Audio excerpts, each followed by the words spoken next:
Hello and greetings. This is Train Time, the podcast, and it really is train time, even here in the United States. I'm Karen Christensen, and I started the Train Campaign, a project of the Barrington Institute, in 2011. I began recording interviews with politicians and train activists in 2017, most in the U.S., but sometimes looking to projects in other parts of the world. I hope you'll subscribe to Train Time and visit our YouTube channel, Train Campaign, for some great historical footage. This is Train Time, and I'm Karen Christensen, your host. Today, though, I'm handing over to my co-host and frequent partner in crime here at Train Time, Matt Silber in Connecticut, because this is a Connecticut-focused show, and he has been kind enough to bring in a really exciting new guest whom I will let him introduce. Thanks, Matt. It's good to see you. It seems like a long time. It really has been a minute, Karen. Good to see you again. Yes, we are joined by Connecticut gubernatorial primary candidate Josh Elliott. He is running in the primary against sitting Governor Lamont, who announced his intention to run for re-election an unprecedented 3 terms. And Josh was kind enough to join us today. He's been going up and down the state, reaching out to folks, drumming up support, getting people excited. So Josh, welcome to the show. Thanks for having me. Of course. Yeah. So obviously we are Train Time and we focus primarily on, if you couldn't figure out, trains. And I'm curious, why don't you give us a little auto trainography? Like when you think about trains and public transportation in general, what are your experiences with it and how do you perceive it?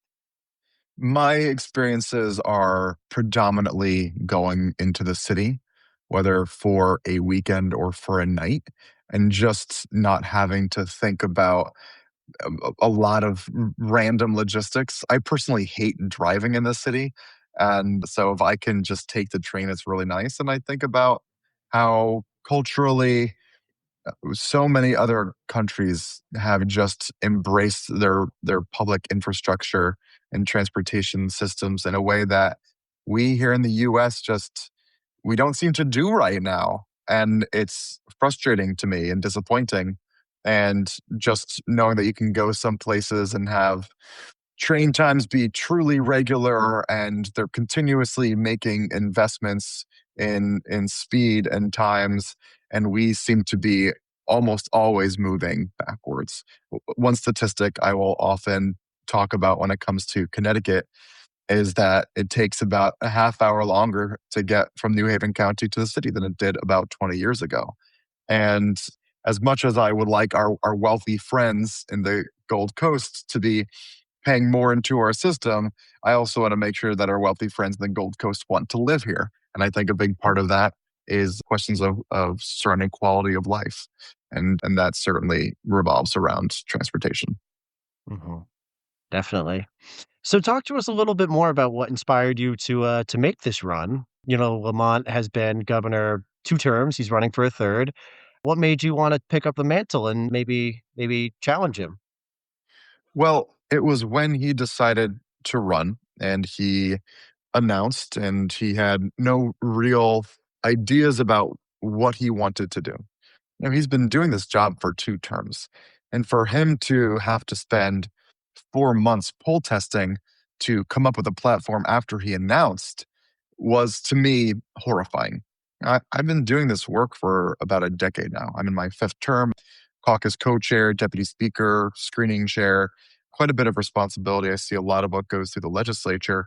And a lot of the work that I try to do is stymied by one person and one person alone. That is our governor. And I have a very strong idea about what it would take to move our state into the 21st century, not just in terms of transportation, but in terms of building out a middle class, investing in our infrastructure, ensuring that people have access to a quality education that is equitably delivered across the board. There's so many ways with which we need to be combating affordability and people's ability to live in our state, that when the governor decided to run, the fact that he couldn't elucidate on any of these things was enough reason for me, because I was really just forecasting out what did the next 4 or 5 years of my life look like trying to do this work and just bashing my head against the wall. over and over. And so I actually feel that it's easier to run for governor than to fight this governor to push this ball forward. I like how you put that. It's easier to run for governor than it is to do my work with this current governor. Yeah. Thank you for putting it so succinctly. And Karen, Yeah. that reminds me a lot of our conversations that you spoke about how the work that you were able to get done in Massachusetts, you had an ally in the governor. Right. Governors are really important, especially because under our federal system, this getting states to work together is extremely problematic. With a system, trains are systems. They're not just, back and forth within a state. And when Deval Patrick was our governor, and I've spoken to him and interviewed him about this, he really had a vision. And that's another thing that is a problem is, you need a leader who can see beyond the immediate future and see beyond even his or her own term and think where do we need to go. And Deval Patrick really did. His leadership was essential. And we had governors who weren't really interested at all. And the current situation is just kind of, it's the same old and caught up in a system that I find really frustrating, where people are not thinking a big picture. They're thinking very short term and very narrow in terms of their understand, especially when it comes to infrastructure. People don't understand the challenges of infrastructure. And Josh, you'll understand this. I live in the southwestern corner of Massachusetts, and the lines that Matt and I talk about, one of them runs from Massachusetts down through Western Connecticut and to New York City. So it requires coordination and cross border, but there's no venue for the legislators of Northwestern Connecticut and Southwestern Massachusetts who have, they might live, what, I don't know, 30 miles apart, quite easily, or it could be even less than that. There's nowhere they meet regularly. They don't know one another. Mm. They're not going to pick up the phone. They're not going to have that. And that's where politicians also play a role. Now, Springfield and Hartford have been better, but there's a lot more interaction between those two cities in the middle of the state. For obvious reasons, people commute back and forth and they're actually very close. We don't have that advantage out here. And that's where the role of the governor becomes absolutely crucial. Right. Definitely. And the vision of a governor has, like a legislature makes the laws, but a governor can often, like you were saying about Deval Patrick, set an agenda and say, this is what we're going to do.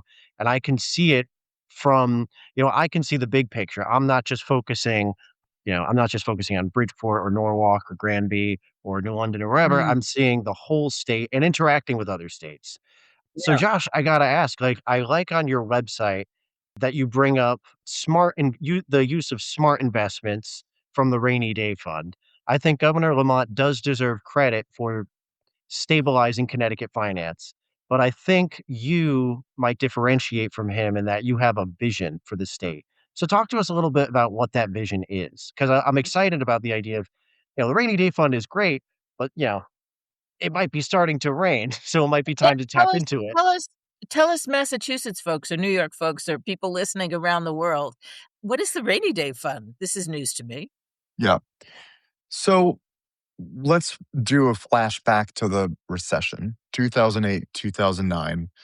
We have about $1.2 billion in our rainy day fund. Within about a year to a year and a half, that fund gets completely eliminated, annihilated.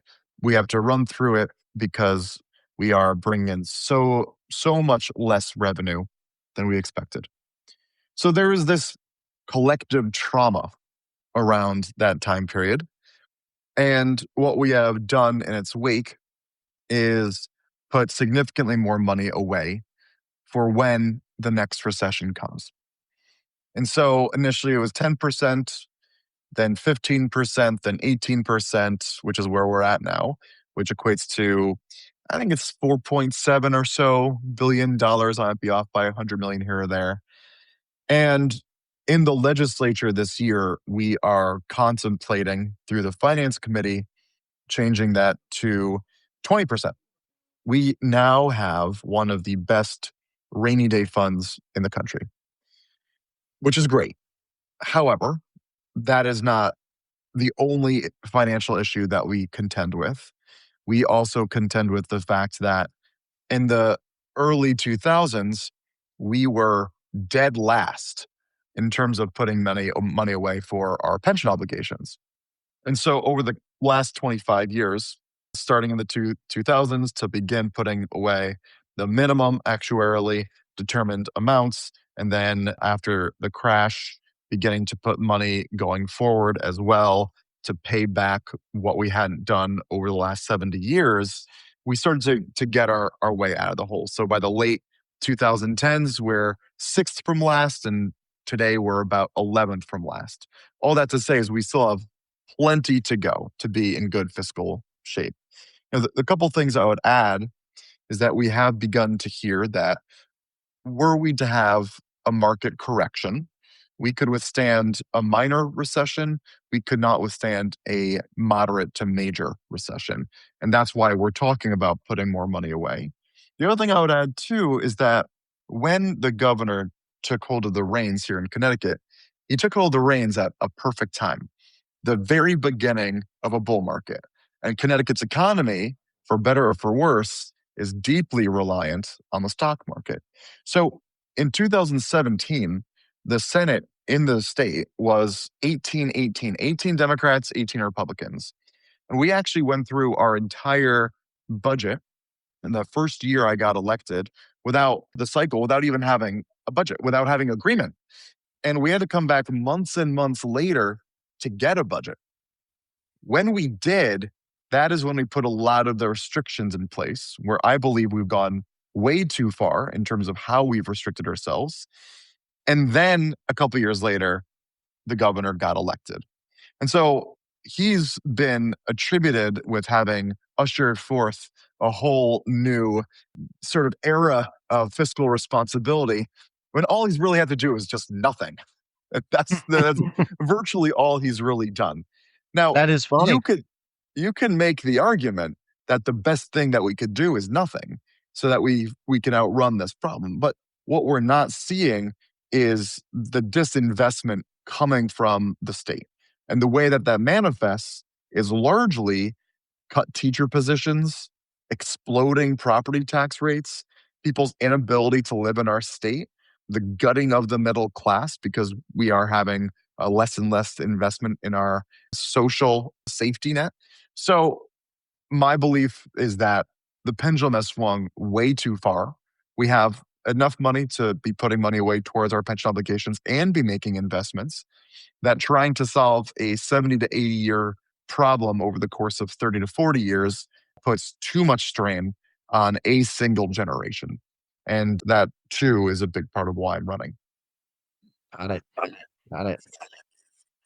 I mean, I gotta say, it's funny you frame it that way because when in the governor's race, it's definitely Lamont. He's the steady hand on the wheel, the rainy day fund, yada yada. The way you frame it, it sounds like it was basically all set in stone, and all he had to do was get elected in 2018. Interesting. Yes, Um, correct. that is something, Karen. I wanted to ask you too. When you developed your relationship with Deval Patrick, what was that Mhm. like? And to what degree do you feel like the progress you made was because of him in particular? Well, I can be very specific. I actually got into this. It was one of those bits of beautiful synchronicity in history. There's all these times that things just seem to happen at the same. I was in China, riding trains there, thinking about what the Berkshires would be like. And as a business owner, I was really conscious of the way, and with someone with global connections, that, I was living in a remote place. I felt it was a good place to run a publishing company. You aren't dependent on, on infrastructure particularly. I mean, you're an intellectual property, but nobody could get to us. Nobody knew, where we were. And so so I became interested. I saw the potential when I was in China in having real serious train service here. But Deval Patrick at the same time, and the idea had been percolating, the of their purchasing, the state purchasing the Housatonic line, the old Berkshire line, the 37 miles within Massachusetts, in order to both invest in it and upgrade it for freight, but also upgrade it to passenger standard with the idea of connecting this part of the world, this rural part similar to the west of Connecticut, with the idea that there was potential for economic development and general, more equity across the state. I mean, the issue of rural areas, even, tourist areas like this, which really they these areas, even though they're known for the sort of wealthy tourists, the local people really struggle here. The Mhm. opportunities have gone, and to connect things in a you know is something that would really matter, and he seemed to grasp that on different levels for different sectors of the population it would make a real difference, and purchased the line. The contract was made, the deal was signed, but then and the work has been carried forward. The line has been upgraded. The Mhm. well over $50 million has been spent getting it into shape. Now, what I always hear, I stopped at a locally owned store where I've shopped for many years, and the guy carried my box out to the car, and he saw my train campaign. So I have a bumper sticker that says, "I'd rather be riding the train." And and he said, "What's that?" and I told him a little bit about the train campaign, and he said, "Yeah, but Connecticut." That was his first. That is not the first time. I've heard that dozens of times. The first thing people say is, "But Connecticut. Connecticut's in the way. Connecticut won't act." And this is the lowest hanging fruit rail infrastructure project in this country. Mm. The amount of money that it would take to upgrade the line, the Berkshire line, I don't know the costs. I've not seen a cost for the Maybrook line. To do the Mhm. Connecticut portion, it's the lowest hanging fruit from an iconic city through a beautiful rural area in Connecticut and up to the Mm. Berkshires, another iconic place. And yeah, but we haven't had the leadership. Deval Patrick left office. He's been he would love to see it happen. I mean, I've talked to him about it, but it really the it's an interesting thing, the way you need an economic argument, but you really need the politic the politicians to both get on board, but Mhm. also build that coalition, and a coalition across state lines. Mhm. I feel like, and Josh, maybe you could weigh in on this, like, I want Connecticut to shed the reputation of being the broken cog in the wheel. I don't want people to think like, "Oh, man, Connecticut, it'll never get done." I want people to be like, "Look at Connecticut, look how they're moving." And Josh, I think that's what excites me about your campaign. I feel like you're not a steady hand at the wheel. You have a vision and boldness, and maybe that's what the state needs. The only thing I would push back on that is why can't you be both bold and a steady hand? Why is it Mm, one or the other? You I can true. mean, be. Absolutely. That's what good leadership is. right, right. I think what was interesting just watching how the whole debate with tolls played out is we know we need to be paying for our infrastructure, our roads, our rail lines, etc. And you have the governor start talking about this, and when it becomes politically unpopular or perceives it to be politically unpopular, he moves away from it. But the problem is we need this money to invest in our infrastructure. We're the only state really around us that doesn't have tolls. And we need a way, in my opinion, to ask people that are using our roads to pay in for our infrastructure.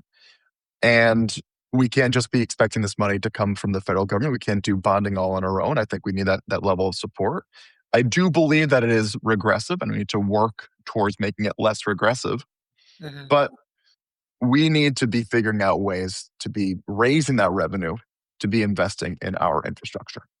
And Mhm. so it Quite was similar to instructive. congestion charge, isn't it? I mean, in terms of the debate, Say that one more time. I missed the very the, beginning of con- it. the congestion charge in New York, which gets, I mean, it was hugely controversial, Sure. endless back and forth, and yet super successful. Right. Which is why you have to have an idea of what is right and you just push forward and you slowly build. That's the difference between somebody like the governor, who has really only gotten in at the back end of other people's wins. When he got elected on paid family medical leave and the minimum wage increase, these were fights that labor had been already working on for about a decade and that he had actually been against a decade or 15 years ago. And then he comes in. And so he doesn't really have the appreciation for how long it takes to change the public's mind. Mm. Sometimes you just have to slowly work on this, know that it's the right thing to do, put it into place, and then continue winning people over. You have to sell it as you're doing it. You have to sell it afterwards as well. You have to make sure that people understand that you're creating something, you're creating a vision, and change is hard and change is scary.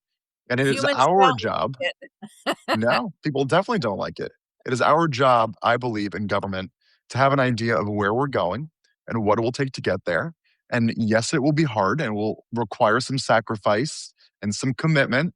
But if you are just backing away from a hard fight, even when it's right, it shows that maybe you just aren't the person for the job. Mhm. Mhm. Definitely. I mean, I think, what did John F. Kennedy say? Like, we choose to do these things not because 'cause they're easy, but because they're hard, because it's a Hmm. challenge that is worth meeting, that is worth going for. And if you're attempting to, kind of govern by, the last week's polls numbers, you're probably not gonna get anything done because people often change their minds. And if you wanna get people on board and make big changes, you have to accept that a lot of people might not be ready to agree with you right away. And you have to say, I still believe Sure. what I believe. I'm gonna help you get to where we need to go, rather than like, okay, that seems hard, maybe not. Hmm. I'm curious, Josh, about Right. your communication in the state as what is the challenge? How are you facing it? Because it is, to get new ideas across or your own vision across. How do you approach that? And is that very different from what you've had to do when campaigning as a legislator? It's all the same. Everything is just individual conversations, hearing what people's concerns are, and then having a response to it and being able to work people through. My perspective on so much of this work, on the work of persuasion, is that I'm Uh-huh. not out there to convince anybody of anything. I am there to tell you why I'm convinced. And if you are convinced of something else, then you can tell me why you're convinced. And it allows us to listen to each other without it being about me trying to get you to agree with me. I believe that if I put my ideas out there and that folk have a chance to allow those ideas to germinate, then they will eventually see the world the way that I see it. And then we will get to a point where we reach more of a mass consensus. And I think that certainly something like investing in our infrastructure is one of those things. I think it is a known that we have way too many cars on the road, that we are sort of a problem with mass transportation in the Northeast. And yet it is as though there's nothing we can do about it. Well, of course, there are things we can do about it.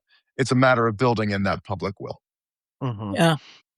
I mean, like, oh, I'm sorry, Karen, were you gonna say something? I was just going to say that I just read today that at finished costs, we could build nearly 800 miles of subway and 725 stations for $200 billion. But at the moment, the U.S. has only 22 miles of subway planned. The the difference between U.S. costs and the costs in other developed countries, not, we're not counting China, because China's a sort of a different story, but developed democratic countries Hmm. is just staggering. And that's one of the places where it seems to me that, you get the resistance from citizens. For one thing, they hear about these train projects like the Texas or California, and they say, "Oh, these billions of dollars go in, to, a train to nowhere, or nothing happens." And these are these are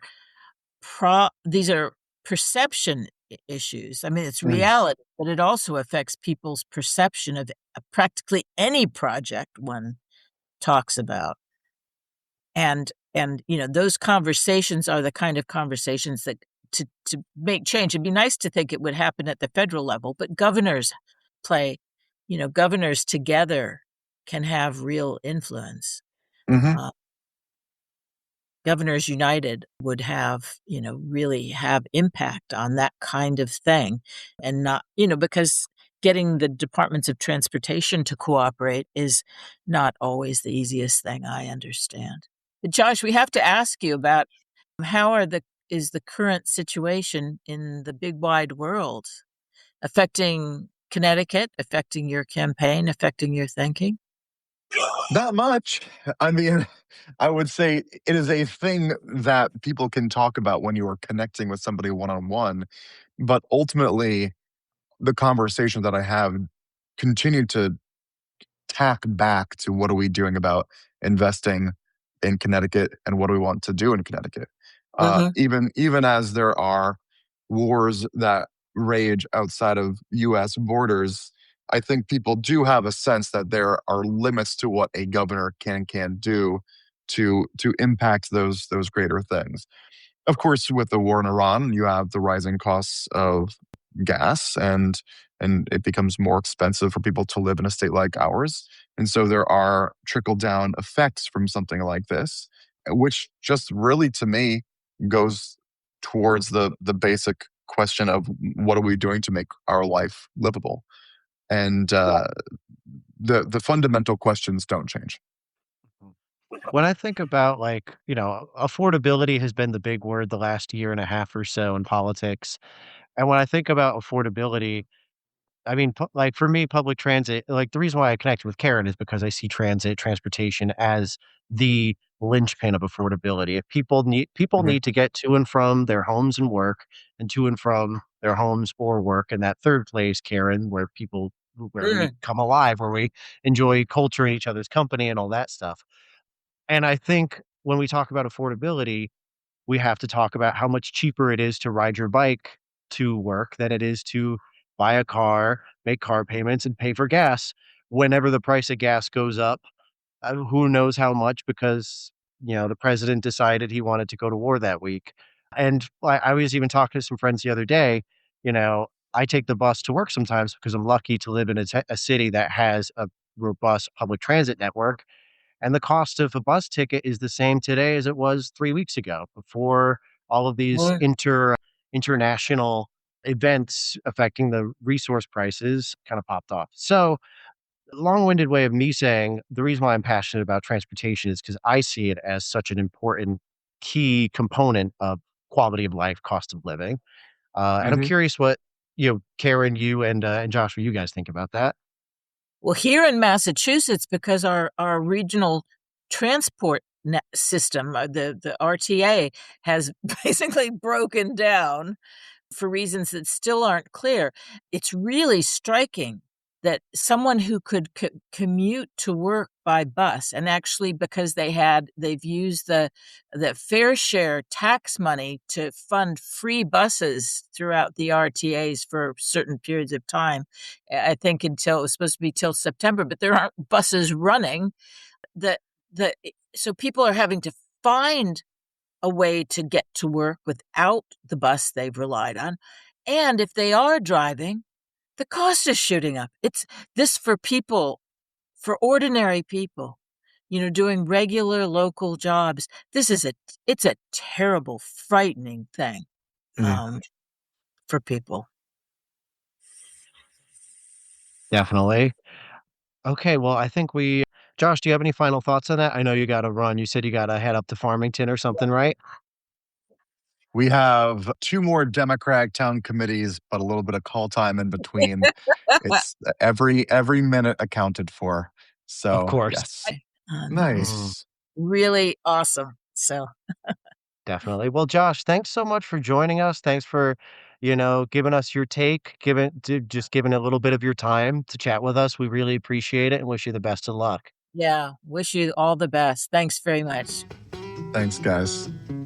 Thanks for joining me at Train Time. Don't forget to subscribe. Send me your suggestions for future shows and visit our YouTube channel, Train Campaign.